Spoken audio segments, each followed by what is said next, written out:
नमस्कार, आपका स्वागत है समझ ही अंतिम उद्देश्य यूट्यूब चैनल पर। इस चैनल के माध्यम से हम कक्षा 6 से लेकर के कक्षा 12 तक की सभी पुस्तकों को समझेंगे गहराई से, उसके बाद सभी प्रश्नों का हल भी करेंगे और आपको नोट्स टेलीग्राम चैनल पर मिल जाएगा, जिसका लिंक आपको डिस्क्रिप्शन बॉक्स में दिया हुआ है। ठीक है, तो उससे पहले हम लोग आचार्य प्रशांत जी के बारे में जान लेते हैं।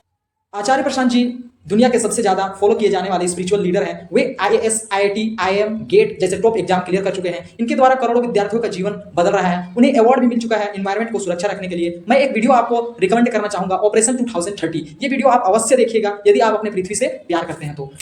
और वे लगभग 160 से अधिक किताबें लिख चुके हैं। अगर विद्यार्थी जीवन की बात करें तो विद्यार्थी जीवन के ऊपर भी एक पुस्तकें उन्होंने लिखी है, आप उन्हें जरूर पढ़िएगा, है ना। स्टूडेंट लाइफ से रिलेटेड लगभग हजारों वीडियोस यूट्यूब पर आपको मिल जाएंगे आचार्य जी की। 22 से अधिक कंट्री के लोग उन्हें फॉलो करते हैं। उनका मुख्य 5 काम है। पहला, जलवायु परिवर्तन के ऊपर बात कर रहे हैं वे। दूसरा, महिला सशक्तिकरण, जो महिलाओं के ऊपर शोषण हो रहा है उसके ऊपर बात कर रहे हैं। तीसरा, युवाओं को सही दिशा में ले जा रहे हैं। चौथा, पशु क्रूरता, बेजुबानों का जान लिया जा रहा है, उस पर काम कर रहे हैं। पांचवा, उच्चतम ग्रंथों को सरल अर्थों में घर घर तक पहुंचा रहे हैं, है ना। आचार्य प्रशांत जी के बारे में जितना भी शब्द बोला जाए कम ही पड़ेगा, क्योंकि वे बहुत महान काम कर रहे हैं। आज के युग के वे भगत सिंह, स्वामी विवेकानंद जैसे महान पुरुषों के समान आते हैं, ठीक है ना। आज हम लोग पढ़ेंगे प्रकाश को जानेंगे, ठीक है। प्रकाश को जानिए, ये लाइट चैप्टर का नाम है, पाठ 10, जो कि विज्ञान की और पुस्तक, साइंस पुस्तक, विज्ञान पुस्तक की एक पाठ है, ठीक है। स्टार्ट करने से पहले हम आचार्य प्रशांत जी की कोट्स को देख लेते हैं, है ना। सदा स्वयं को यही बताओ, मेरा कुछ बिगड़ नहीं सकता। सदा स्वयं को क्या बताना है कि मेरा कुछ बिगड़ नहीं सकता। मैं लाख गिरूं तो भी मेरी कुछ नहीं बिगड़ सकती, ठीक है ना। मैं लाख गिरूं तो भी मेरा कुछ बिगड़ नहीं सकता। लाख असफलताएं मिले तो भी मैं पूरा नहीं हूँ, ठीक, तो भी मैं पूरा हूँ। अगर लाख असफलताएं भी मिल जाए फिर भी मैं पूरा हूँ। मेरी कोशिशें लाख व्यर्थ गई तो भी मैं छोटा नहीं हो गया, ठीक ना। इसलिए सही काम को पकड़िए, सही उद्देश्य को पकड़िए और जूझ जाइए, ठीक है ना। ये मत सोचिए कि असफलता होगा तो क्या होगा और गिरूंगा तो क्या होगा, ठीक है ना। आप गिर भी जाएंगे तो आपका कुछ नहीं बिगड़ सकता है, ठीक है। और अगर असफलताएं भी मिलेंगी तो आप पूरा ही हैं, ठीक है ना। चलिए स्टार्ट करते हैं हम लोग चैप्टर को। हमारे आसपास की दुनिया कितनी रंगीन दिखाई पड़ती है, आप जान पा रहे होंगे। हमारी आसपास की जो दुनिया है रंगीन दिखाई पड़ती है। पेड़ हरे कलर के दिखाई पड़ते हैं, आकाश नीला कलर के दिखाई पड़ते हैं और पेड़ की जो टहनी होती है वो भूरा कलर का दिखाई पड़ता है। सूर्य जो है वो पीला, लाल, डूबने के वक्त, उगने के वक्त लाल दिखाई देता है। मतलब हर चीज़ अलग अलग रंग के दिखाई देते हैं, है ना। रंग बिरंगी है दुनिया, ठीक है, रंगीन दिखाई पड़ती है दुनिया। घर से स्कूल के रास्ते में आप बहुत सारी वस्तुएं देखते हैं। घर से जब आप स्कूल जाते हैं तो रास्ते में बहुत सी ऐसी ऐसी वस्तुएं देखती हैं जो कि अलग अलग रंगों की होती है। जैसे दुकान देखते होंगे, फल देखते होंगे, फूल देखते होंगे, पेड़ पौधे, बस, साइकिल, ट्रक, जीव जंतु, सभी क्या होते हैं, भिन्न भिन्न, मतलब अलग अलग कलर के, अलग अलग रंग के होते हैं, ठीक। क्या आप इन सभी चीज़ों को पूर्णतः अंधकार में देख पाएंगे? क्या पूरा अंधेरा रहेगा तो क्या आप किसी भी वस्तु को देख सकते हैं? बिल्कुल नहीं देख सकते हैं, ठीक है। जब रात्रि में कभी बिजली चली जाती है, रात्रि में क्या होता है जब कभी बिजली चली जाती है तो अंधकार को दूर करने के लिए क्या उपाय ढूंढते हैं? जब रात्रि में क्या होता है कभी बिजली चली जाती है तो सबसे पहले अंधकार को दूर करने के लिए क्या उपाय ढूंढते हैं आप बिजली के चले जाने पर प्रकाश उत्पन्न करने के लिए किन संसाधनों का उपयोग करते हैं? किन संसाधनों का उपयोग करते हैं आप अंधकार को मिटाने के लिए? टॉर्च का उपयोग करते हैं, ठीक है ना, लैंप का उपयोग करते हैं, ठीक है। डिबरी भी उपयोग करते हैं। अभी ज़्यादातर घरों में नहीं हो रहा है लेकिन पहले बहुत ज़्यादा होता था, ठीक है। डिबरी, लालटेन, मोमबत्ती का प्रयोग करते हैं, फिर टॉर्च जलाते हैं ताकि उस कमरे में रखी वस्तुओं को आसानी से देख सकें। क्या हम बिना प्रकाश के वस्तुओं को देख सकते हैं? बिल्कुल नहीं देख सकते हैं, ठीक। तो प्रकाश हमारे जीवन के लिए बहुत बहुत बहुत महत्वपूर्ण है, ठीक। इस चर्चा में आप यह समझ सकते हैं कि हमें आसपास की वस्तुओं को देखने के लिए प्रकाश की जरूरत होती है ना। आसपास की वस्तुओं को देखने के लिए हमें प्रकाश की जरूरत होती है। प्रकाश ऊर्जा का एक अदृश्य स्रोत है। प्रकाश क्या है? एक ऊर्जा का अदृश्य स्रोत है, ठीक है ना। जो हमें हमारे आसपास की वस्तुओं को देख पाने में सहायता करता है। प्रकाश एक ऊर्जा का अदृश्य स्रोत है, ठीक, जो कि हमारे आसपास की जितनी भी वस्तुएं हैं उन्हें देख पाने में सहायता करता है। प्रकाश के स्रोत क्या हैं? क्या आप ऐसा स्रोत बता सकते हैं जो पूरी पृथ्वी में उजाला देता है? बिल्कुल, वो है सूर्य। सूर्य क्या करता है? पूरी पृथ्वी में उजाला देता है। टॉर्च, मोमबत्ती, डिबरी, लालटेन यह हमें प्रकाश प्रदान करते हैं, परंतु सूर्य प्रकाश का एक प्राकृतिक स्रोत है, जबकि टॉर्च, मोमबत्ती आदि प्रकाश के मानव निर्मित स्रोत है। ये मानव द्वारा बनाया गया है, लेकिन सूर्य जो है वो प्रकृति द्वारा बनाया गया है, ठीक है, प्राकृतिक निर्मित है ना। आगे जानेंगे हम लोग। प्रकाश के स्रोत क्या क्या है? प्रकाश के स्रोत 2 प्रकार के होते हैं। एक प्राकृतिक स्रोत जो कि सूर्य, तारे, जुगनू, ये जुगनू आप देख पा रहे होंगे फोटो में, एक इंसेक्ट होती है जिसके बैक साइड में क्या होता है, लाइट जलता है, रात में आप देखे होंगे इस जुगनू को, ठीक। ये सब क्या है? आपके चंद्रमा, तारे, जुगनू, सूर्य, ये सब प्राकृतिक स्रोत है। लेकिन मानव निर्मित कौन सा है? विद्युत बल्ब, टॉर्च, मोमबत्ती, डिबरी, लालटेन, ये सब, ठीक। ये मानव द्वारा बनाया गया है। देखिए, ये मानव द्वारा बनाया गया है टॉर्च, लेकिन जुगनू प्राकृतिक रूप से जलती है। वस्तुएं एवं प्रकाश। हम जानते हैं कि सूर्य अपने स्वयं के प्रकाश से पूरी पृथ्वी को रोशन करता है। हम जानते हैं कि सूर्य क्या करता है, अपने स्वयं के प्रकाश से पूरी पृथ्वी को रोशन करता है। क्या हमारे आसपास की वस्तुएं जैसे कि कुर्सी, मेज, खिड़की, दरवाजे जो सूर्य या टॉर्च के भांति प्रकाश उत्सर्जन करते हैं? बिल्कुल नहीं। जो कुर्सी होते हैं, मेज होते हैं, खिड़की होते हैं, ये खुद से प्रकाश उत्सर्जन नहीं करते हैं, वो सूर्य के प्रकाश के कारण ही दिखते हैं, ठीक ना। इन्हें भी जानिए क्या है। क्या आप जानते हैं चंद्रमा और सारे ग्रहों की खुद की रोशनी नहीं होती? क्या आप जानते हैं कि चंद्रमा की और जितने भी ग्रह हैं उनकी खुद की रोशनी नहीं होती, वो किसकी रोशनी होती है? सूर्य की होती है। वह सूर्य के प्रकाश के कारण चमकते हैं, ठीक है। उनकी खुद की, चंद्रमा की और ग्रहों की खुद की रोशनी नहीं होती है, वो सूर्य के कारण चमकती है, ठीक। जो वस्तुएं स्वयं प्रकाश उत्सर्जित करती है उन्हें दीप्त वस्तुएं कहते हैं, और जो वस्तुएं स्वयं प्रकाश उत्सर्जन नहीं करती है उन्हें अदीप्त वस्तुएं कहते हैं, ठीक। ऐसा वस्तु जो स्वयं प्रकाश उत्सर्जन करता है जैसे कि सूर्य, ठीक, सूर्य, तारे, ये सब। लेकिन जो खुद से उत्सर्जित नहीं करता है जैसे कि हमारा हो गया चंद्रमा, है ना, ग्रह, ये सब अदीप्त वस्तुएं। दीप्त वस्तुएं मतलब जो स्वयं खुद से जिससे खुद से प्रकाश निकलता है, और ऐसा वस्तु जिससे खुद से प्रकाश नहीं निकलता है उसे अद्वित, ठीक। अपने आसपास के वस्तुओं को नीचे दिए गए बॉक्स में वर्गीकृत कीजिए। अपने आसपास जितनी भी वस्तुएं दिख रहे हैं उनको ये बॉक्स में क्या करना है, बांटना है कि कौन द्विप्त है, मतलब कौन स्वयं से प्रकाश उत्सर्जन करती है, और कौन अद्विप्त है, मतलब कौन स्वयं प्रकाश उत्सर्जन नहीं करती है, ठीक है। तो जैसे कि आसपास की जो भी वस्तुएं हैं सभी क्या हैं, अद्वितीय ही है, ठीक। केवल सूर्य है जो कि खुद से प्रकाश उत्सर्जन करती है ना। पारदर्शी, अपारदर्शी और पारभासी वस्तुएं के बारे में पढ़ेंगे। क्या आप ऐसी वस्तुओं के नाम बता सकते हैं जिनसे होकर प्रकाश पास हो जाती है, मतलब आर पार चली जाती है? ऐसा कोई सामान है जिसके आर पार प्रकाश, जो लाइट हम लोग किसी पर दिखाते हैं तो वो आर पार हो जाती है? ऐसा कोई वस्तु है? जैसे कि कांच के आर पार क्या हो जाता है, लाइट चला जाता है, ठीक है। थोड़ी बहुत पास होती है या बिल्कुल नहीं पास होती है, जैसे कि, और कोई ऐसा वस्तु है जिससे थोड़ी बहुत पास होती है, ठीक ना, जैसे कि पेपर से थोड़ी बहुत पार होती है, और कोई ऐसा वस्तु है जिससे बिल्कुल नहीं पास होता है लाइट। वैसा वस्तु जैसे कि एक सॉलिड का मान के चलिए पत्थर है, पत्थर के आर पार तो पार नहीं होगा लाइट, ठीक ना। तो इस तरह का वस्तु हम लोग कर सकते हैं। इसका उत्तर जानने के लिए इस क्रियाकलाप को कीजिए। आगे देखिए जो क्रियाकलाप दिया गया है उसको हम लोग करेंगे। 4 के समूह में बट जाइए। क्या करना है, 4 के समूह में बढ़ जाना है, 4 का ग्रुप बना लीजिए। अपने विद्यालय में 20 तरह की चीज़ें इकट्ठी कीजिए। अपने इस विद्यालय से क्या करना है, 20 तरह का आपको सामान इकट्ठा कर लेना है। हर समूह में कुछ वस्तुएं देकर इन्हें इन वस्तुओं के आर पार देखने की कोशिश करने को कहिए। और क्या करना है, हर समूह को, हर ग्रुप को क्या करना है, कुछ वस्तुएं दे करके और उस वस्तु के आर पार देखने का कोशिश करने को कहना है, ठीक। अपने प्रेक्षण को नीचे दिए गए सारणी के अनुसार लिखिए। वो वस्तु का क्या नाम है, अब उससे बताइए कि आर पार दिखा या कुछ बहुत दिखा आर पार या बिल्कुल ही नहीं दिखा, तो वो आपको यहाँ लिखना है, ठीक है। आगे इस सारणी से आपको 3 प्रकार की वस्तुओं का समूह प्राप्त होगा। एक ऐसी वस्तु जिसमें से प्रकाश पूरी तरह पारित हो जाती है। ऐसी वस्तु जिससे प्रकाश क्या होता है, पूरी तरह पारित, मतलब पूरी तरह आर पार हो जाता है, उसे पारदर्शी वह पारदर्शी कहलाती है। ऐसी वस्तुएं जिसमें से कुछ प्रकाश पारित होती है, वस्तुएं स्पष्ट दिखाई नहीं देती है। कुछ प्रकाश क्या होती है, पारित तो होती है, कुछ प्रकाश पार तो होती है, लेकिन वस्तु जो दूसरी साइड की जो वस्तु होती है वो साफ साफ नहीं दिखाई पड़ती है। तो जिससे मतलब स्पष्ट रूप से नहीं दिखाई देते उसे पारभासी कहते हैं, ठीक है। इंग्लिश में क्या कहते हैं, ट्रांसलूसेंट, और जो आर पार दिखती है उसको ट्रांसपेरेंट कहते हैं, ठीक ना। तो समझ में आ गया। आगे देखिए, ऐसी वस्तुएं जो प्रकाश को पारित नहीं होने देती, ऐसा वस्तु जिससे प्रकाश पार नहीं होती है, ऐसा वस्तु जो प्रकाश को पार होने नहीं देता है अपने से दूसरी तरफ, ठीक है। एवं दूसरी ओर की वस्तुएं दिखाई नहीं देती है। जब प्रकाश पार नहीं हो रहा है तो दूसरी तरफ की वस्तु दिखाई नहीं देगा, तो उसे क्या कहते हैं, अपारदर्शी कहते हैं, ठीक है। तो तीनों चीज क्लियर है। एक से प्रकाश पारित होती है, एक ऐसी वस्तु जिससे प्रकाश पूरी पार हो जाती है, और कोई वस्तु जो उधर रखा हुआ है वो दिखने लगता है तो वो पारदर्शी। और एक ऐसा वस्तु जिससे प्रकाश आर पार तो होता है लेकिन बहुत कम मात्रा में और बहुत हल्का दिखाई पड़ता है, कोई भी वस्तु स्पष्ट नहीं दिखाई पड़ता है, उसकी दूसरी तरफ जो उसकी दूसरी साइड जो वस्तु रखी हुई है वो स्पष्ट नहीं दिखाई देता है, तो वो पारभासी। लेकिन ऐसा वस्तु जो प्रकाश को पारित ही नहीं होने देता है और जो दूसरी और जो वस्तु रखी गई है वो वस्तु बिल्कुल ही नहीं दिखती है, तो उसे क्या कहते हैं हम लोग, अपारदर्शी कहते हैं, जिसको इंग्लिश में ओपेक कहलाती है, ठीक है। आगे जैसे कि ये बच्चा को देख पा रहे होंगे, आप देख रहे हैं वस्तुओं द्वारा प्रकाश का पारित होने का परीक्षण कर रहा है, ठीक है। प्रकाश का गमन, हम देखते हैं कि खिड़की के शीशे से सुबह की सूरज की रोशनी कमरे के अंदर एक सीधी रेखा के रूप में प्रवेश करती है। कांच की जो खिड़की होती है उससे सूर्य की रोशनी सीधी रेखा में क्या कर जाती है, प्रवेश कर जाती है, ठीक है। तो कांच क्या है, पारदर्शी है, क्यों, क्योंकि यहाँ से प्रकाश आर पार हो पा रही है, ठीक है। आगे प्रकाश के इस प्रकार सीधी रेखा में गमन को एक क्रियाकलाप के माध्यम से समझने का प्रयास करेंगे। प्रकाश जो सीधी रेखा में अंदर घुसती है किसी भी वस्तु से टकरा करके, तो उसको हम लोग समझेंगे इस क्रियाकलाप के दौरान। एक गत्ते के टुकड़े को पाइप के आकार का बना दीजिए। एक गत्ते के टुकड़े को क्या करना है, पाइप के आकार के बना देना है, पाइप जैसा बना देना है, ठीक ना। और क्या करना है, कमरे देख पा रहे हैं यहाँ पर गत्ते के टुकड़े को क्या किया गया है, पाइप के जैसा बना देना है, ठीक ना। बना लीजिए। कमरे में एक तरफ एक मोमबत्ती जलाकर मेज के ऊपर रखिए और एक तरफ क्या करना है, मोमबत्ती जलाकर एक मेज पर रख देना है। अब कमरे में दूसरी तरफ खड़े होकर पाइप से मोमबत्ती को देखिए। अब क्या करना है, अब कमरे में दूसरी तरफ खड़े होकर के, कमरे में क्या करना है, दूसरी तरफ खड़े होकर के पाइप से मोमबत्ती को देखना है। क्या मोमबत्ती दिखाई देती है? बिल्कुल दिखाई देती है ना? क्या होती है? पाइप से तो मोमबत्ती दिखाई देगी, है ना? अब मोमबत्ती को देखते हुए पाइप को थोड़ा सा मोड़िए। अब मोमबत्ती को देखते हुए क्या करना है, पाइप को थोड़ा सा मोड़ देना है। देखिए जैसे कि आप देख पा रहे हो, पाइप को थोड़ा सा मोड़ दिया गया, तो क्या मोमबत्ती दिखेगा? बिल्कुल नहीं दिखेगा, ठीक है ना? क्या अब मोमबत्ती दिखाई देती है? नहीं। अब पाइप को अपने दाईं और बाईं ओर घुमाइए। अब क्या करना है, पाइप को अपने दाएं और बाएं ओर घुमाना है, ठीक।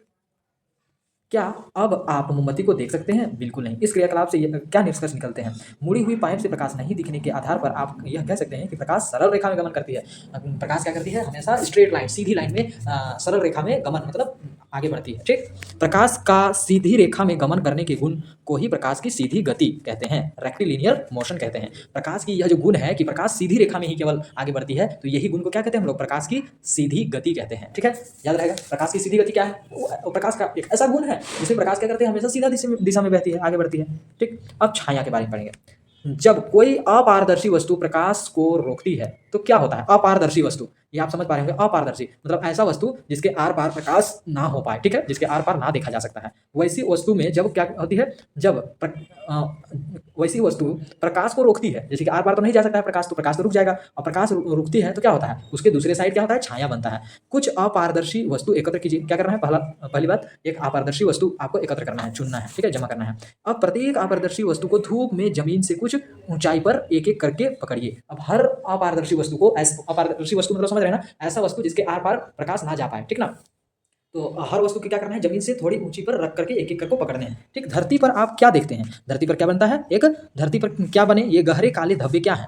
धरती पर क्या बनते हैं? काले धब्बे पड़ते हैं। अब एक कागज लेकर जमीन पर बिछा दीजिए। अब क्या करना है? एक कागज लेकर के जमीन पर बिछा देना है। कोई अपारदर्शी वस्तु को किसी ऊंचाई पर हाथ में इस प्रकार पकड़िए कि उसकी छाया जमीन पर बिछाए कागज की सीट पर पड़े। अब कागज को पहले बिछा लेना है नीचे जमीन में। अब एक अपारदर्शी वस्तु लेना है, अपारदर्शी मतलब जिसके आर पार प्रकाश ना हो पाए, ठीक है। तो अब एक क्या करना है, अपारदर्शी वस्तु लेना है और इस तरह उसे उठाना है, इस तरह रखना है कि उसकी जो छाया पड़े, वो काला धब्बा जो पड़े, वो कहाँ पड़े? जो नीचे हमने कागज बिछाया है उसमें पड़े, ठीक ठाक, ठीक ना।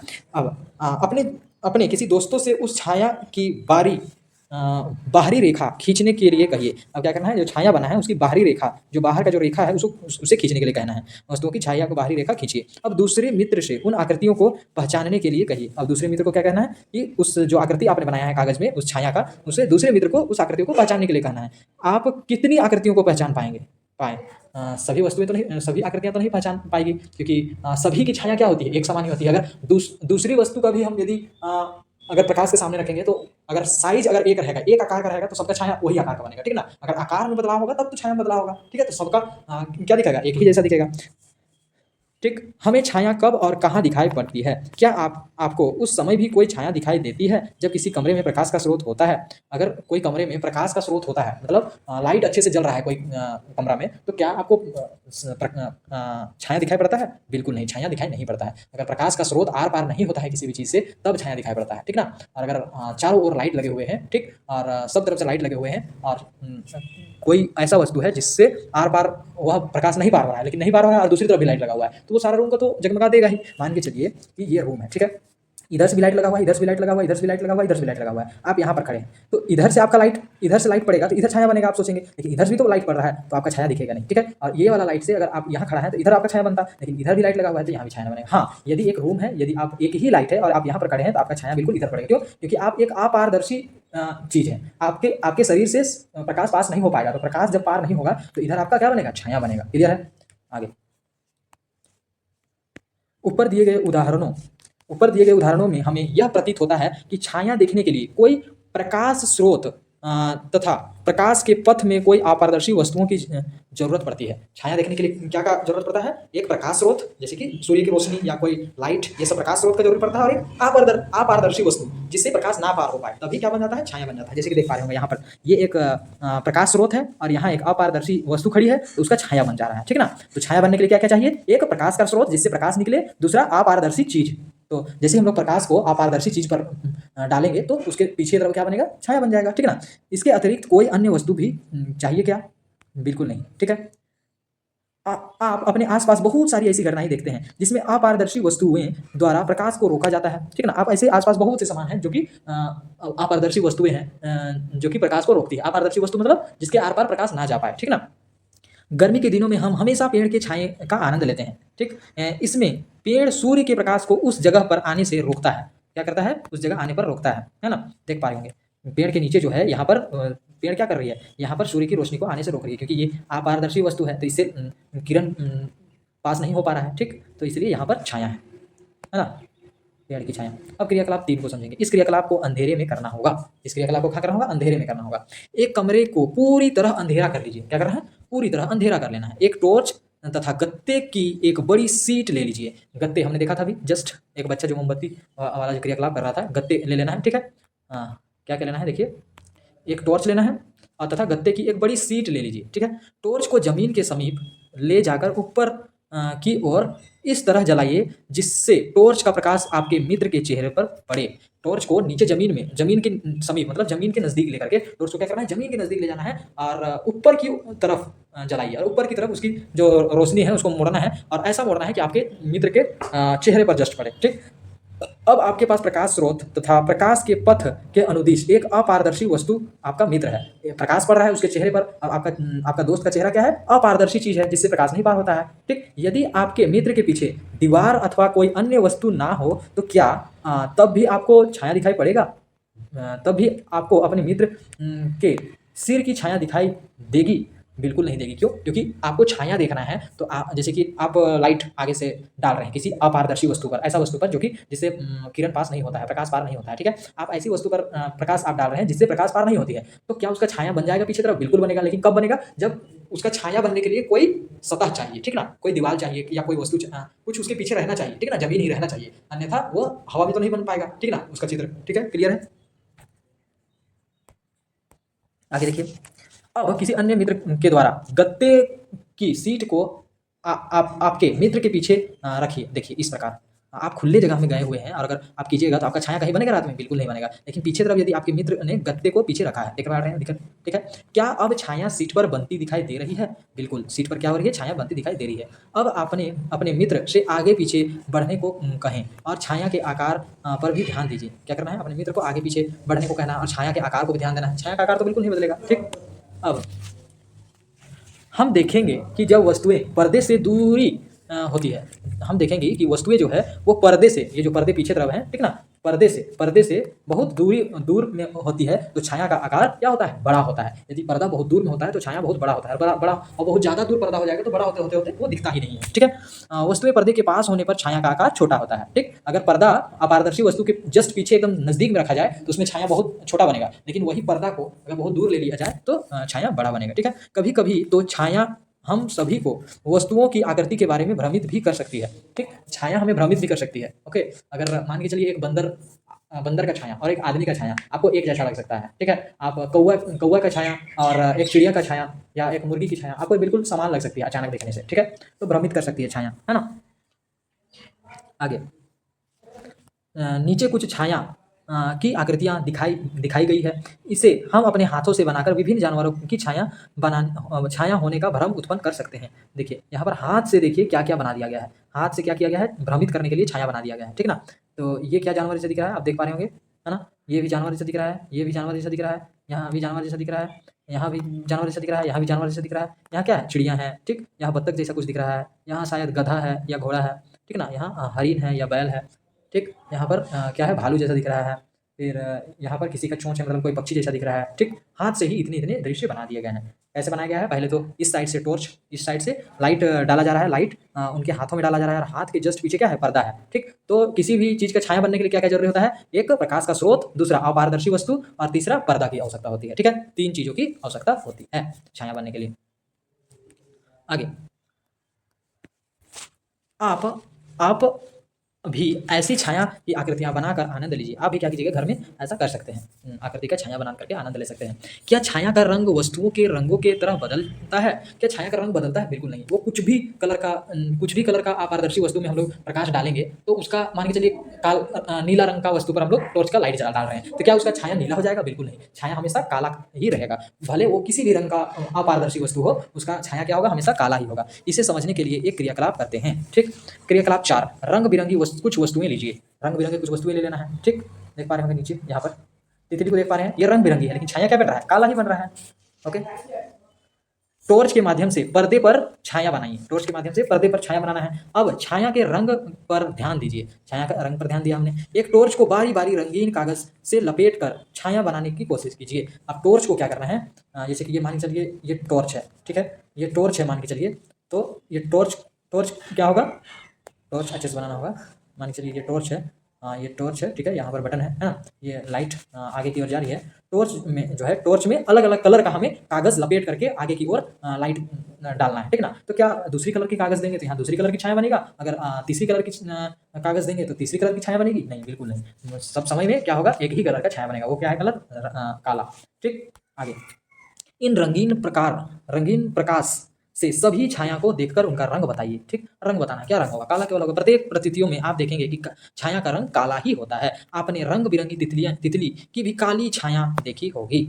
ठीक, आइए कैमरा बनाएं। ठीक ना, अब हम लोग कैमरा बनाते हैं। आप सोच रहे होंगे कि कैमरा बनाने में हमें बहुत सी जटिल सामग्री, मतलब बहुत सा सामान की आवश्यकता होगी, जरूरत पड़ेगी, चाहिए, ठीक है। लेकिन यदि हम केवल सरल सूची छिद्र कैमरा बनाएंगे तब ऐसा नहीं है। सरल वाला सूची छिद्र जब बनाएंगे तो ये ऐसा नहीं होता है, उसमें ज़्यादा सामान नहीं लगता है, ठीक है ना। जैसे कि हम लोग देखते हैं क्रियाकलाप 5, 2 गत्ते के बॉक्स लीजिए। 2 गत्ते का क्या लेना है? बॉक्स लेना है, ठीक ना। ये एक बॉक्स है, ये एक बॉक्स है, 2 बॉक्स देख पा रहे हैं आप। 2 गत्ते का बॉक्स लीजिए जिसमें एक बॉक्स दूसरे के भीतर बिना अंतराल के घिसक सके, मतलब बिना टाइम लिए एक दूसरे के अंदर बाहर घिसक सके, ठीक ना। ऐसा लेना है, एक बड़ा लेना है, एक छोटा लेना है, और इतना छोटा कि वो आराम से अंदर बाहर हो सके। ठीक, आगे, दोनों बॉक्स लेकर इसके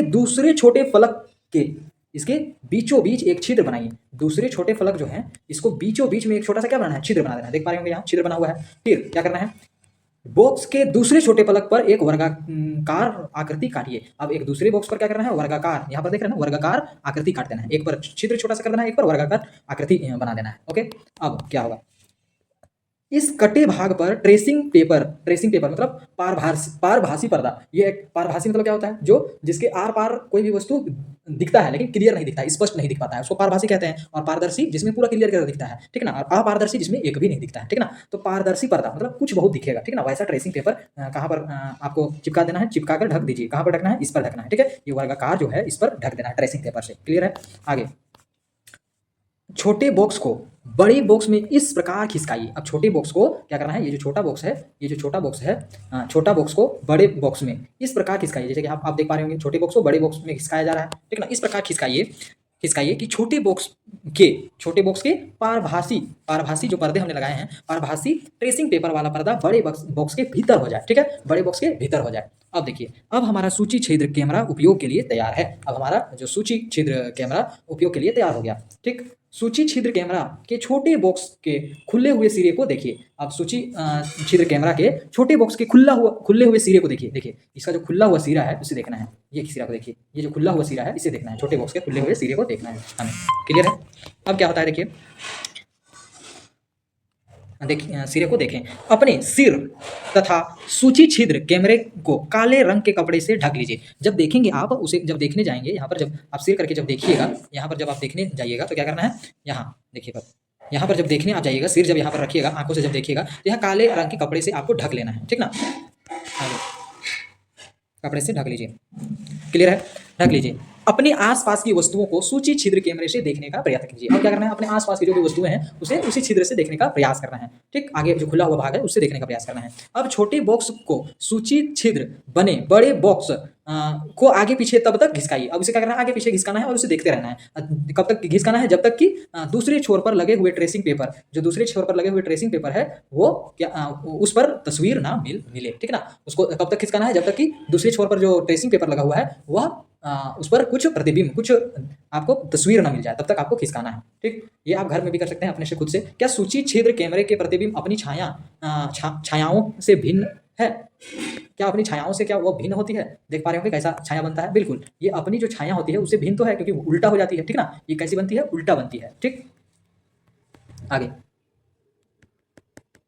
यहाँ पर देख पा रहे होंगे कि सूची छिद्र कैमरे से बने प्रतिबिंब की कुछ विशेषताएं। सूची छिद्र कैमरे से कैसा प्रतिबिंब बनता है उसका कुछ विशेषता को जानते हैं। सूची छिद्र कैमरे से बना प्रतिबिंब वस्तु की अपेक्षा क्या होता है? उल्टा होता है, ये हमने देख लिया। इससे बना प्रतिबिंब वास्तविक होता है, और जो प्रतिबिंब बनता है, तस्वीर बनता है, वह क्या होता है? वास्तविक होता है, सही होता है, रियल होता है। ठीक, इससे बने प्रतिबिंब में वस्तुओं का वास्तविक रंग दिखाई देता है, और इससे जो प्रतिबिंब बनता है उसे वास्तविक रंग हमें दिखाई पड़ता है। सूची छिद्र कैमरे से बना प्रतिबिंब वस्तु की अपेक्षा छोटा क्या होता है? वस्तु, जैसे कि पेड़ तो बहुत बड़ा है, लेकिन यहाँ जो प्रतिबिंब बनता है, जो ट्रेसिंग पेपर पर जो प्रतिबिंब बनता है वो क्या होता है? छोटा होता है। बड़ा या वस्तु के आकार का भी हो सकता है, और वो बड़ा भी हो सकता है या वस्तु के आकार का भी हो सकता है। ठीक, सूर्य ग्रहण के समय सूची छिद्र कैमरे से ही प्रतिबिंब देखना चाहिए। सूची छिद्र कैमरे से ही प्रतिबिंब देखना चाहिए, है ना, हमें सूर्य ग्रहण के समय में।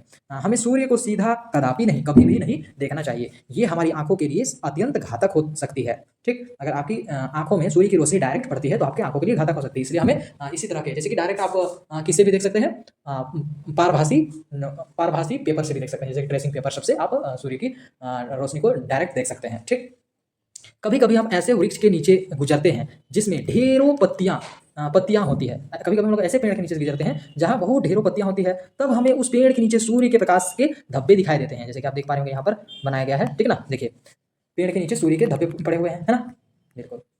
आगे देखिए, धब्बे बने दिखाई देते हैं। ठीक, पत्तियों के बीच के खाली स्थान सूची छिद्र की भांति व्यवहार करती है। पत्ते के बीच में जो खाली स्थान होता है वो सूची छिद्र के जैसा व्यवहार करता है, और नीचे छिद्र के भांति व्यवहार करता है, और नीचे क्या हो जाता है? धूप का एक प्रतिबिंब बन जाता है, धूप का चमचमाता हुआ दृश्य दिखता है। ठीक, दर्पण और परावर्तन के बारे में आप पढ़ेंगे। दर्पण क्या है और परावर्तन क्या है? आईना, दर्पण आप जान रहे होंगे, देख पा रहे हैं सैलून में कैसे दिखाया जाता है दर्पण। ठीक, आप अपने घर या सैलून में दर्पण का प्रयोग करते हैं, सैलून में भी, अपने घर में भी। आप दर्पण में अपना चेहरा देखते हैं, यह वास्तव में आपके चेहरे का परावर्तन होता है। चेहरे का क्या होता है? परावर्तन, मतलब आपका जो चेहरा होता है वही उस पर आईने पर होता है। ठीक ना, तो आपका चेहरा का परावर्तन होता है। ठीक, परावर्तन होता है। कभी कभी हम तालाब तथा नदी के पानी में पेड़ों, बिजली के खंभों या अन्य वस्तुओं का परावर्तन देखते हैं। आप कभी भी देखे होंगे, पानी, अगर तालाब के किनारे आप बैठे हुए रहेंगे तो वहाँ वृक्ष का आपको फोटो दिखता है, तो वो क्या होता है? वृक्ष का परावर्तन होता है। ठीक, बिजली के खंभों का परावर्तन देखते होंगे, फोटो देखते होंगे। ठीक, दर्पण का उपयोग सैलून में, देखिए दर्पण का उपयोग किया जा रहा है सैलून में। जिस तरह हम किसी गेंद को दीवार पर फेंकते हैं, जिस तरह मान के चलिए कोई दीवार पर हम लोग गेंद को फेंकते हैं और वह टकराकर तुरंत वापस आ जाती है। ठीक, इसी तरह जब प्रकाश एक वस्तु की सतह पर पड़ती है, जिस तरह बॉल को हम दीवार में फेंकते हैं वह स्वतः हमारे हाथों पर आ जाती है, उसी तरह जब प्रकाश किसी वस्तु की सतह पर पड़ती है तो वह वस्तु प्रकाश की किरणों को वापस कर लेती है। ठीक ना, वो प्रकाश की किरणों को क्या कर देती है? वापस कर देती है, जिसे प्रकाश का परावर्तन कहते हैं। प्रकाश का परावर्तन किसे कहते हैं? मान के चलिए कि ये एक कोई वस्तु है, ठीक, इस पर हमने टॉर्च मारा, है ना, ये टॉर्च हमने मारा और ये इससे प्रकाश क्या हो जाता है? वापस चली जाती है, वही हमारे आंखों में पड़ती है, जिससे ये वस्तु हमें दिखता है। तो कोई भी लाइट जब किसी वस्तु पर पड़ती है तो ये लाइट को दोबारा वो लौटा देती है, वही लौटाना को क्या बोलते हैं? परावर्तन बोलते हैं। ठीक ना, क्लियर है? लाइट को कोई भी वस्तु अपने से दोबारा लौटा देती है, वापस कर देती है, उसे ही क्या कहते हैं? परावर्तन कहते हैं। क्लियर है? आइए निम्न क्रियाकलाप से दर्पण द्वारा परावर्तन की प्रक्रिया को समझते हैं। दर्पण के द्वारा हम लोग समझेंगे। क्रियाकलाप 6, यह क्रियाकलाप अंधेरे कमरे में कीजिए। कहाँ करना है? अंधेरे कमरे में करना है। ठीक ना, अपने एक मित्र से कहिए कि वह एक हाथ में दर्पण लेकर कमरे के एक कोने में खड़ा हो जाए। एक मित्र से क्या कहना है? कि कमरे के एक कोने में आपको दर्पण लेकर के खड़ा हो जाना है। ठीक, एक हाथ में टॉर्च लेकर आप कमरे के दूसरे कोने में खड़े हो जाए। एक मित्र आपका दर्पण लेकर के, आईना लेकर के खड़ा है, आप एक कोने में क्या कीजिए? टॉर्च लेकर के खड़ा हो जाइए।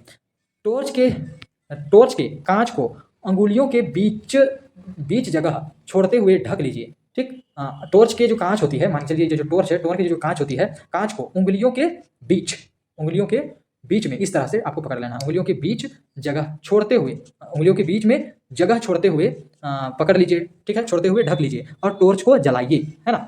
टॉर्च की किरणें को आपके मित्र द्वारा, टॉर्च को कहाँ पर आपको डालना है? टॉर्च की किरणों को आपके मित्र के द्वारा पकड़े हुए दर्पण पर डालिए, और जो आपके मित्र पकड़े हुए हैं दर्पण, उस पर टॉर्च डालना है। ठीक है, देखिए ये जो दर्पण यहाँ पकड़े हुए हैं आपके मित्र, इस पर टॉर्च डालना है आपको। क्या आप दूसरी तरफ प्रकाश का धब्बा देख पाते हैं? क्या यहाँ आप टॉर्च डालते हैं दर्पण में, तो क्या दूसरी तरफ आप प्रकाश का धब्बा देख पाते हैं? बिल्कुल दिखाई देता है ना। तो ये टकरा करके जाता है। ठीक ना, ये टकराना ही, वापस लौट जाना ही, प्रकाश का वापस लौट जाना ही परावर्तन कहलाता है। इसी प्रकार कमरे के अन्य वस्तुओं पर टॉर्च की किरणों को समायोजित कीजिए। इसी तरह अन्य जो वस्तुएं हैं उन पर भी टॉर्च की रोशनी को आपको डालना है, ठीक ना। तो क्या होगा, प्रकाश के धब्बे कैमरे की दूसरी जगहों पर पड़े। इन क्रियाकलापों से हम यह समझते हैं कि दर्पण अपने ऊपर पड़ने वाली सीधी रेखा में क्या करती है, सीधी रेखा में गमन करता है, करता हुआ प्रकाश की दिशा को दर्पण से परावर्तित कर देता है। दर्पण से क्या कर दिया, परावर्तित, मतलब दोबारा वापस लौटा देता है। एक अन्य क्रियाकलाप करते हैं जिसे नीचे दर्शाया गया है। एक देखिए, एक थर्मोकोल की सीट के एक किनारे पर कंघी तथा इसके दूसरे किनारे पर एक दर्पण लगाइए। एक थर्माकोल नीचे रखा गया है, थर्माकोल के एक सिरे पर क्या रखा गया है, कंघी रखा गया है, और एक सिरे पर क्या रखा गया है, दर्पण रखा गया है, ठीक। अब दर्पण तथा कंघी के बीच एक रंगीन सीट बिछाइए। अब दर्पण और कंघी के बीच में यहाँ पर क्या करना है, दर्पण और कंघी के बीच में एक रंगीन सीट बिछा देना है ना, बिछाइए। इसे सूर्य के प्रकाश में रखिए। अब उसे क्या करना है, सूर्य के प्रकाश में रखना है, अथवा कंघी के सामने टॉर्च से प्रकाश की किरणें डालिए। कंघी के सामने से देख सकते हैं यहाँ पर, कंघी के सामने से क्या डाला गया, रोशनी डाला गया है ना। फिर क्या होता है, सामने से प्रकाश की किरण डालिए। क्या आप प्रकाश से परावर्तित क्या दर्पण से परावर्तित होता है प्रकाश देख पाते हैं? बिल्कुल, दर्पण से प्रकाश परावर्तित हो रहा है, ये हम देख पा रहे हैं। जैसे कि देखिए, यहाँ कंघी का जैसा शेप है वैसा दर्पण पर पड़ा, और दर्पण से परावर्तित होकर के ये सीट पर पड़ रहा है। देख रहे हैं, कंघी का आकार का यहाँ पर बन जा रहा है, ठीक। तो मतलब पड़ता है, हम देख पा रहे हैं। इस क्रियाकलाप से हम यह समझते हैं कि प्रकाश सीधी रेखा में गमन करती है। प्रकाश कैसी सीधी रेखा में गमन करती है, करता हुआ किसी दर्पण से परावर्तित होता है। दर्पण से हमेशा क्या हो जाता है, परावर्तित हो जाता है, लौट जाता है, वापस लौट जाता है। इस पाठ में हमने प्रकाश से दृष्टि के संबंध को समझा, ठीक। साथ ही प्रकाश के छाया के बनने की क्रिया को भी विस्तार पूर्वक जाना। प्रकाश का सीधा रेखा गमन के संबंध में आप अगली कक्षा में विस्तार से जानेंगे। अब प्रकाश और डिटेल से हम लोग जानेंगे कि प्रकाश कैसे सीधी रेखा में गमन करती है, कैसे सीधी रेखा में चलती है, उसके बारे में हम लोग डिटेल से और पढ़ेंगे आगे कक्षा में, ठीक। तो हमने क्या क्या सीखा वो आप देखते हैं। हमने सीखा प्रकाश आसपास की वस्तुओं को देखने में हमारी सहायता करती है, ठीक। आसपास की वस्तु को हम कैसे देख पाते हैं, हमने अभी पढ़ा कि कोई वस्तु यहाँ पर रखा हुआ है, ठीक। सूर्य की रोशनी उस पर पड़ती है और उससे रोशनी टकरा करके हमारी आंखों में पड़ती है, फिर हम उसे देख पाते हैं, ठीक है। क्लियर है, यहाँ पर ये हो गया क्लियर। अब देखते हैं, अपारदर्शी वस्तुएं प्रकाश को अपने से होकर नहीं जाने देती है। अपारदर्शी वस्तु, जो अपारदर्शी वस्तु होती है वो प्रकाश, जैसे कि एक अपारदर्शी वस्तु है, तो इससे लाइट जब हम इससे पास करेंगे तो ये इस साइड पार नहीं हो पाएगी, ठीक है ना, दूसरी तरफ की वस्तु को नहीं देख पाएगी। क्लियर है। अगला क्या है, पारदर्शी वस्तुएं प्रकाश को अपने से होकर जाने देती है तथा हमें उनके दूसरी ओर रखी वस्तुओं को स्पष्ट देख सकते हैं। जैसे कि एक पारदर्शी वस्तु रखा हुआ है, यदि हम लोग इधर से टॉर्च डालते हैं, इधर का वस्तु हमें साफ साफ दिखाई पड़ता है, ठीक। ओके, अगला क्या है, पारभासी वस्तुएं प्रकाश को अपने से होकर पूरी तरह जाने नहीं देती है और इनके दूसरी ओर रखी वस्तुएं स्पष्ट नहीं दिखाई पड़ती है। पारभासी क्या होती है, एक ऐसी वस्तु है जैसे कि इससे टॉर्च की जब लाइट जाती है तो दूसरी तरफ रखी वस्तु स्पष्ट दिखाई नहीं देती है, ये पूरी तरह से लाइट को पास होने नहीं देती है, लेकिन कुछ बहुत पास होने देती है। अपारदर्शी में बिल्कुल पास नहीं होती है, पारदर्शी में पूरी पास होती है, लेकिन पारभासी में कुछ बहुत पास होती है, ठीक है। आगे देखिए, प्रकाश के सरल रेखीय गमन पथ में कोई अपारदर्शी वस्तु आने में छाया बनाती है। प्रकाश जब सीधी गमन कर रही होती है तो कोई यदि अपारदर्शी वस्तु सामने आ जाता है तो क्या बन जाता है, उसकी छाया बन जाती है, ठीक है।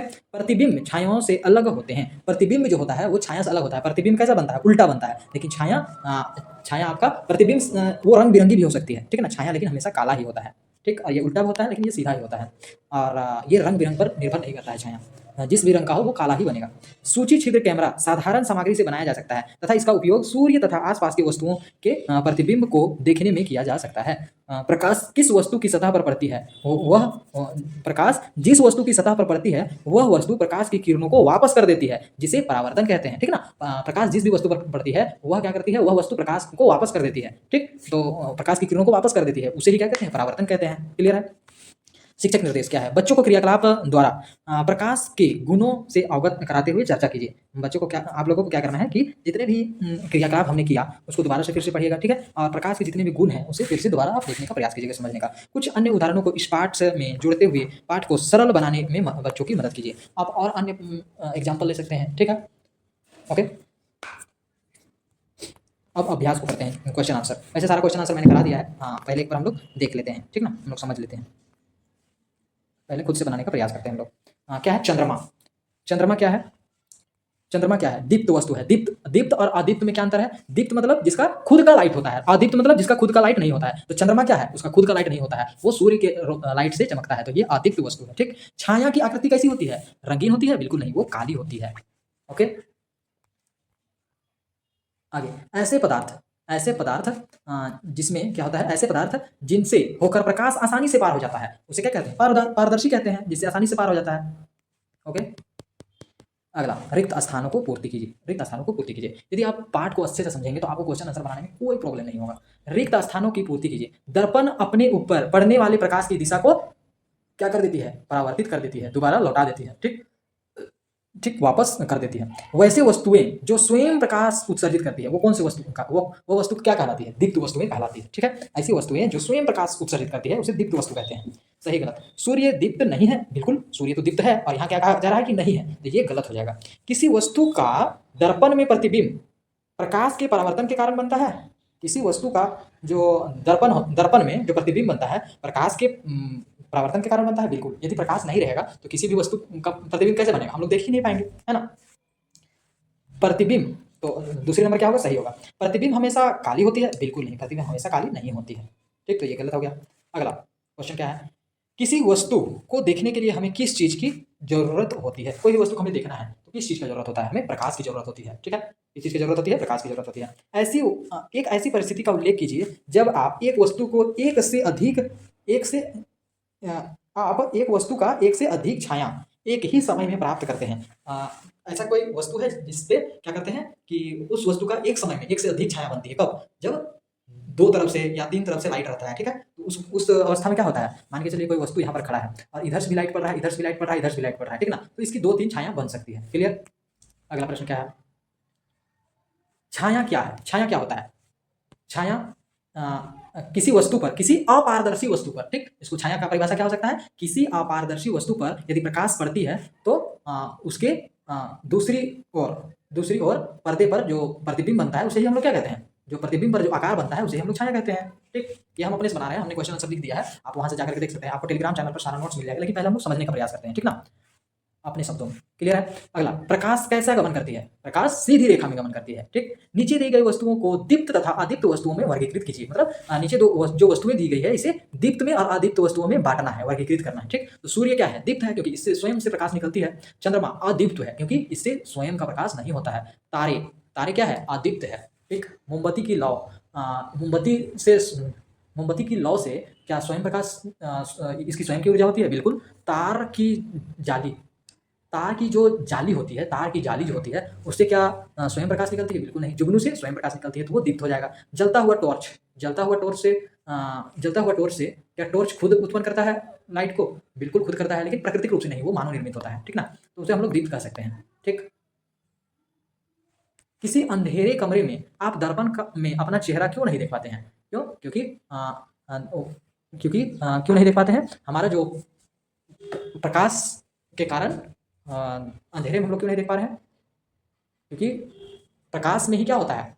हमारा जो वस्तु, किसी वस्तु से प्रकाश टकराती है और परावर्तित करके हमारी आंखों में आती है, तभी कोई वस्तु दिखाई पड़ता है। तो कोई कमरा अंधेरा है तो हमें कैसे दिखाई पड़ेगा? ठीक है, इसलिए हम लोग नहीं देख पाते हैं। क्लियर है? किसी वस्तु की छाया या प्रतिबिंब में क्या अंतर है? किसी वस्तु का छाया बन रहा है, छाया हमेशा काला होती है, प्रतिबिंब अलग अलग प्रकार की होती है, प्रतिबिंब उल्टा भी हो सकता है, लेकिन छाया सीधा ही होता है, और यही दो अंतर है। ठीक है, और हम लोग लिखेंगे अभी आगे। छाया का आकार किन किन बातों पर निर्भर करती है? छाया का आकार क्या पर निर्भर करता है? छाया का आकार आपके जो अपारदर्शी वस्तु है उसके आकार पर निर्भर करती है। ठीक, उसका आकार जैसा होगा उसी तरह उसका प्रतिबिंब का भी आकार होगा। और पर्दा जितना दूर होगा, पर्दा अगर दूर होगा तो छाया का आकार बड़ा होगा, लेकिन पीछे का पर्दा यदि छोटा होगा, नजदीक होगा, तो हमारा छाया भी छोटा बनेगा। ठीक है, एक सूची छिद्र कैमरे का वर्णन कीजिए। जो हमने अभी पढ़ा था, सूची छिद्र कैमरे का जो वर्णन कैसे होता है वो यहाँ लिख सकते हैं। नीचे दी गई वस्तुओं, पदार्थों को अपारदर्शी, पारदर्शी तथा पारभासी में वर्गीकृत करना है। कौन वस्तु पारदर्शी है, ठीक है, कौन अपारदर्शी है और कौन पारभासी है, वो आपको बांटना है। तो वायु, हवा क्या है? हवा के आर पार हम लोग देख सकते हैं, ठीक है, तो वो पारदर्शी हो गया। जल क्या है? जल के आर पार हम लोग देख सकते हैं, तो ये पारदर्शी हो गया। दर्पण क्या है? दर्पण के आईने के आर पार हम लोग देख सकते हैं। दर्पण के आर पार हम लोग नहीं देख सकते हैं, केवल उसके एक साइड देख सकते हैं, उसकी दूसरी ओर नहीं देख सकते हैं। लेकिन यदि उसकी दूसरी साइड कुछ नहीं चिपकाया हुआ रहेगा तो हम लोग आर पार, दर्पण के आर पार देख पाएंगे। ठीक है, जैसे कि कांच वाले घरों में आप देख पाते होंगे, कांच वाले शीशों में देख पाते होंगे, तो कह सकते हैं ये कि पारदर्शी होता है। लकड़ी का जब तख्ता है तो उससे आर पार तो नहीं दिखेगा, तो ये अपारदर्शी हो जाएगा। पॉलीथीन सीट, पॉलीथीन का जो सीट है उसे आर पार तो दिखेगा कि बहुत कम मात्रा में दिखेगा, स्पष्ट नहीं दिखेगा, तो वो क्या हो जाएगा, पारभासी हो जाएगा। धुआं, धुआं से कुछ बहुत धुंधला धुंधला दिखता है तो ये पारभासी हो जाएगा। कोहरा, कोहरा से भी पारभासी हो जाएगा। छाता, छाता से तो बिल्कुल नहीं दिखेगा, ठीक है। दीवार बिल्कुल नहीं दिखेगा तो अपारदर्शी हो जाएगा। गत्ते का सीट, गत्ते के सीट से भी नहीं दिखेगा तो ये अपारदर्शी है। सूर्य, सूर्य के अपारदर्शी वस्तु है या पारदर्शी वस्तु है, अपारदर्शी वस्तु है। सूर्य के आर पार हम लोग नहीं दे सकते हैं। जुगनू, जुगनू के आर पार देख सकते हैं, बिल्कुल नहीं, ठीक, तो ये अपारदर्शी। चंद्रमा भी अपारदर्शी। तार की जाली, तार का यदि जाली बना हुआ है तो ये पारभासी हो सकता है, कुछ बहुत थोड़ा बहुत दिखेगा आर पार, है ना। परियोजना कार्य, आइए एक परिदर्शी पेरिकोस बनाएं। इसमें प्रकाश के परावर्तन का उपयोग होता है। जब हम लोग परिदर्शी पेरिस्कोप बनाते हैं तो इसमें क्या क्या आवश्यकता पड़ती है, परावर्तन का उपयोग होता है तथा इसमें किसी अवरोध के दूसरी ओर भी देखा जा सकता है। एक क्या का परावर्तन की उपयोग होता है और किसी अवरोध के हम लोग दूसरी ओर देख भी सकते हैं। अपने एक मित्र को कक्षा के कमरे के प्रवेश द्वार से बाहर निकलते गलियारे में एक दर्पण लेकर खड़े होने को कहिए। क्या कीजिए, अपने मित्र को कक्षा के कमरे के प्रवेश द्वार में, मतलब घुसने वाले जो दरवाजा है उस पर खड़ा रह करके बाहर गलियारे में एक आपको आईना लेकर के, दर्पण लेकर के खड़े होने के लिए उनको कह दीजिए। किसी दूसरे मित्र को भी प्रवेश द्वार के सामने कक्षा के कमरे के बीच में दर्पण लेकर खड़े होने को कहिए। अब आपको क्या कहना है कि दूसरे मित्र को भी प्रवेश द्वार के सामने कक्षा के कमरे के बीच में, कमरे के बीच में और एक गलियारे में, दोनों को खड़ा कर दिया है। अब आप अपने मित्रों से उनके दर्पणों को इस प्रकार समयोजित करने को कहिए। अब दोनों मित्रों ने क्या पकड़ा है, दर्पण पकड़ा है। अब दोनों मित्रों को आईने को इस प्रकार घुमाने के लिए कहिए, इस प्रकार समायोजित करने के लिए कहिए कि कमरे के अंदर खड़े हुए आप गलियारे की दूसरी ओर वस्तुओं को देख पाएं। अब देखिए, इस प्रकार समायोजित करने को कहिए कि जैसे कि कमरे के अंदर खड़े हुए आप गलियारे की दूसरी ओर, कमरे के अंदर जो खड़े हुए हैं उसको गलियारे की दूसरी ओर जो वस्तु है उसे आप देख पाएंगे, ठीक है। इस तरह समायोजित करेगा कि आप दूसरी तरफ की वस्तुओं को भी देख पाएंगे, ठीक है। चित्रानुसार जेड की आकृति के बॉक्स में 2 दर्पण लगाकर आप एक सरल परिदर्शी पेरिस्कोप बनाने का प्रयास कीजिए। ये आप खुद से करिएगा, ठीक है। क्लियर है? तो सारा क्वेश्चन आंसर मैंने करा दिया है, आप देख सकते हैं यहाँ पर, है ना।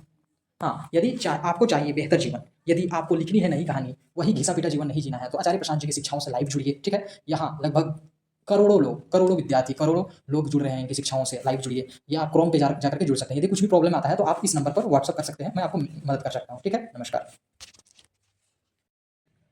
यदि आपको इस वीडियो से हेल्प हुआ है तो मैं आप लोगों को एक काम दे रहा हूं, उस काम को आप अवश्य ही पूरा कीजिएगा। आप देख पा रहे होंगे कि आपको वीडियो के नीचे मोर करके लिखा हुआ दिख रहा होगा, मोर करके, उस मोर पर आप क्लिक कीजिएगा, आपको डिस्क्रिप्शन पेज खुल जाएगा, ठीक है। डिस्क्रिप्शन पेज में फिर से आपको मोर लिखा हुआ दिखेगा, मोर पर फिर से आप क्लिक कीजिएगा, ठीक है ना। तो आपका डिस्क्रिप्शन ओपन हो जाएगा। आप नीचे की ओर स्क्रॉल करते हैं, आप देख पा रहे हैं कि क्लाइमेट चेंज बाय आचार्य प्रशांत जी, इस वीडियोस को अवश्य ही आप देखिएगा। क्लाइमेट चेंज के ऊपर आचार्य जी की वीडियो है, ये आज का सबसे बड़ा मुद्दा निकल चुका है। यदि आप अपने घर वालों से प्यार करते हैं, यदि आप अपने गांव वालों से प्यार करते हैं, यदि आप अपने शहर से, अपने राज्य से, अपने देश से प्रेम करते हैं, अपने विश्व से, अपनी पृथ्वी से यदि आप प्रेम करते हैं तो ये वीडियो को आप अवश्य ही शेयर कीजिएगा। आचार्य जी की जो वीडियो है क्लाइमेट चेंज का समाधान, ये वीडियो को आप देखिए, समझिए, ज़्यादा से ज़्यादा लोगों तक शेयर कीजिए। क्योंकि अगर आप अपने देश के लिए कुछ काम करना चाहते हैं, कुछ अपना स्वधर्म निभाना चाहते हैं तो ये वीडियो को ज़्यादा से ज़्यादा लोगों तक शेयर कीजिए। क्योंकि सबसे बड़ा मुद्दा बन चुका है अभी क्लाइमेट चेंज। क्योंकि 365 में से ऐसा कोई भी दिन नहीं है जिस दिन हमारा क्लाइमेट ठीक है ना। और सबसे बड़ा नुकसान जानवरों को हो रहा है और गरीब तबके के लोगों को हो रहा है, ठीक है। जो कि इसके लिए वे जिम्मेवार भी नहीं है। जिम्मेवार तो वो अमीर लोग हैं जो ज़्यादा से ज़्यादा कार्बन फुटप्रिंट छोड़ रहे हैं और पृथ्वी को नुकसान पहुंचा रहे हैं, ठीक है।